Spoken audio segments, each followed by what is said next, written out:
हाय दोस्तों, आज मैं आप सभी को जो है क्लास 12 का एनसीईआरटी मैथ चैप्टर 2 को एकदम विस्तार से बताने वाली हूँ और आपका जो एक्सरसाइज 2.1 का जो है क्वेश्चन को हल करने का तरीका भी समझाने वाली हूँ। एक बार इस वीडियो को आप देख लीजिएगा तो गारंटी के साथ कहती हूँ कि आप जो है 2.1 के सारे क्वेश्चन को खुद से हल कर सकते हैं। उसमें कुछ नहीं करना होता है, सिर्फ मुख्य मान ज्ञात करना है, जो कि आज की इस वीडियो में आप सभी को बताने वाली हूँ। तब मैं वीडियो को स्टार्ट करती हूँ। देख लीजिए चैप्टर 2 है जिसका नाम है प्रतिलोम त्रिकोणमितीय फलन। प्रतिलोम यानी कि इसमें जो त्रिकोणमितीय अनुपात कितने होते हैं तो आप सभी को पता होगा, साइन कोस टेन सब होता है। तो इसी को जो है प्रतिलोम यानी कि इसका सबका इन्वर्स में आएगा।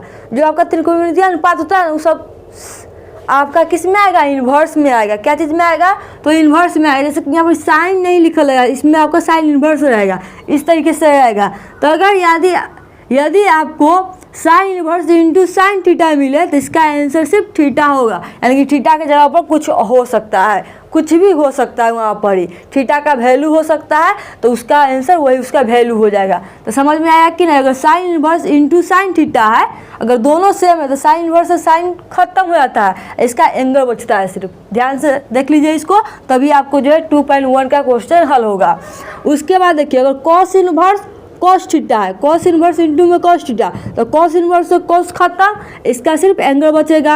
ये सब प्लस के लिए है, ये सबका क्या है, सब क्या है चीज प्लस में है, सबका एंगल किस में है, प्लस में है। गौर से देखिए sec inverse into sec theta, तो सेक इन्वर्स से सेक खत्म, क्या बचा, थीटा बचा।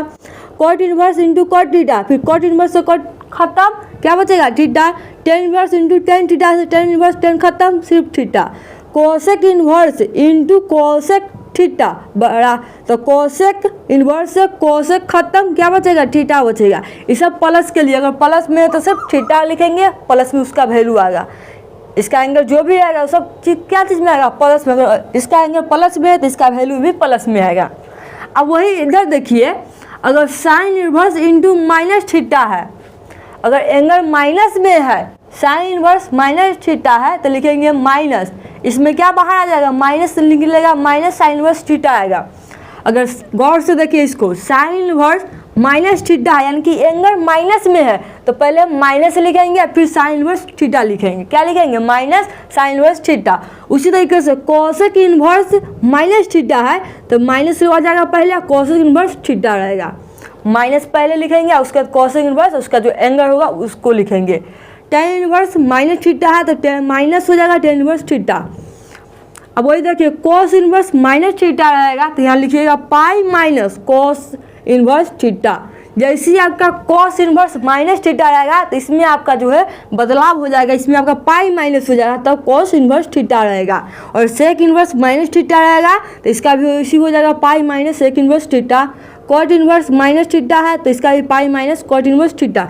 यानी कि ये तीन को अगर गौर से देख लीजिए, ये तीनों अगर माइनस में रहेगा, इस तीनों का एंगल अगर माइनस में रहेगा तो सिर्फ माइनस लिखेंगे और उसके साथ उसके एंगल को लिख लेंगे। अगर ये तीनों के साथ अगर माइनस है तो पहले पाई माइनस, उसका जो क्वेश्चन है वो आ जाएगा। यानी कि पाई माइनस हो गया, उसके बाद कॉस इन्वर्स थीटा लिख दिए। तो ये तीनों में पाई माइनस, ये तीनों में सिर्फ माइनस। कौन में, साइन कोसेक और टेन में सिर्फ पाई माइनस वाले, साइन कोसेक टेन में सिर्फ माइनस, उसके बाद सेक कोस कॉट में सब में पाई माइनस, याद रख लीजिएगा। तभी जाकर आपको जो है एक्सरसाइज 2.1 का क्वेश्चन हल होगा। एग्जाम्पल से समझते हैं। एग्जाम्पल यहाँ पर लिखे कोस इन्वर्स पाई बटा रूट 2। तो हमें ये बताइए कोस में 1 बटा रूट 2 का वैल्यू कितने डिग्री का मान होता है। कोस में जो है 1 बटा रूट 2 कितने डिग्री का मान होता है। तब सभी को पता होगा 45 डिग्री का मान 1 बटा रूट 2 होता है। लेकिन यहाँ पे 45 डिग्री नहीं लिखेंगे, इसमें जितना लिखेंगे सब रेडियन में जाएगा, डिग्री में कोई नहीं लिखाएगा, सब रेडियन में। तो बताइए कि 45 डिग्री को रेडियन में क्या लिखती है, तो याद रख कर लीजिएगा पाई बटा 4। तो यहाँ पर ही हम लिखेंगे पहले कॉस इन्वर्स, और कॉस कितना का मान होता है, कॉस 45 का, तो लिखेंगे कॉस और 45 की जगह पाई बटा 4 लिखेंगे इस तरीके से। यानी कि कॉस इन्वर्स के कॉस इनवर्स 1/√2 है, तो कॉसे में ना 1/√2 आया, तो कॉस में 1/√2 कितने डिग्री का वैल्यू होता है? 45 डिग्री। तो साथ में लिखेंगे कॉस π/4, तब ना इसका वैल्यू 1/√2 आएगा, यानी कि कॉस 45 डिग्री का मान कितना हो गया? 1/√2 आ गया। इस तरीके से अब देखिए कॉस इनवर्स इंटू कॉस से दोनों खत्म, कॉस इनवर्स इंटू कॉस से क्या हो गया? समाप्त। क्या बच गया? इसका सिर्फ एंगल बच गया, एंगल लिख देंगे π/4, यानी कि कॉस इनवर्स इंटू कॉस रहेगा तो दोनों से समाप्त, और उसका जो एंगल बचेगा उसको लिख देंगे सिर्फ। तो यहाँ पर देखिए कॉस इनवर्स इंटू कॉस से कॉस खत्म, क्या बचा? सिर्फ इसका एंगल बचा। क्या है? प्लस के लिए है, प्लस में अगर है तो सिर्फ प्लस में इसका वैल्यू आ जाएगा इस तरीके से। माइनस कर देख लीजिए यहाँ पर ही tan इनवर्स है और -√3 है, तो tan में √3 कितने डिग्री का वैल्यू होता है? पता होगा 60, पता होना भी चाहिए। और इसको आप ध्यान से देख लीजिए एक बार, यहाँ पर ही देख लीजिए। 0 डिग्री को रेडियन में पाई बोलते हैं, 30 डिग्री को रेडियन में हम बोलते हैं π/6, 45 डिग्री को बोलते हैं π/4, 60 डिग्री का बोलते हैं π/3 और 90 डिग्री को बोलते हैं π/2। इसको याद कर दीजिएगा, तभी आपको बनने में आसान होगा बनाने में। 0 को पाई बोलते हैं,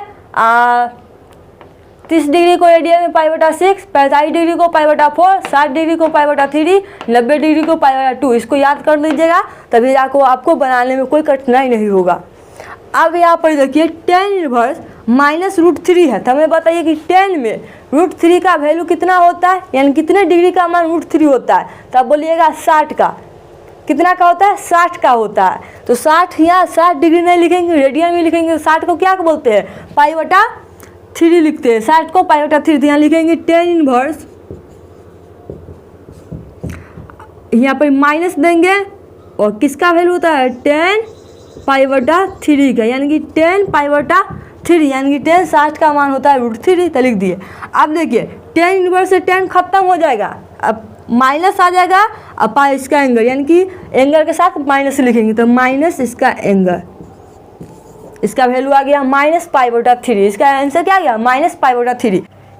इसके लिए था। अगर वही कोस से कॉट में रहता तो यहाँ पर पाई माइनस निकलता, जैसे कि यहाँ पर देखिए कॉट इनवर्स -1/√3 है, कितने का मान होता है?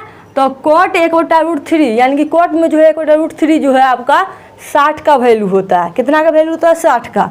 तो यहाँ पर लिखेंगे कॉट इनवर्स और माइनस कॉट π/3। तो यहाँ पर देखिए कॉट इनवर्स और कॉट तो खत्म हो जाएगा, लेकिन क्या माइनस में लिखेंगे π/√3? नहीं, पहले माइनस है और किसमें? कॉट में लागल माइनस है, तो पहले पाई माइनस, तब इसका एंगल हो जाएगा π/3। जैसे ही कोस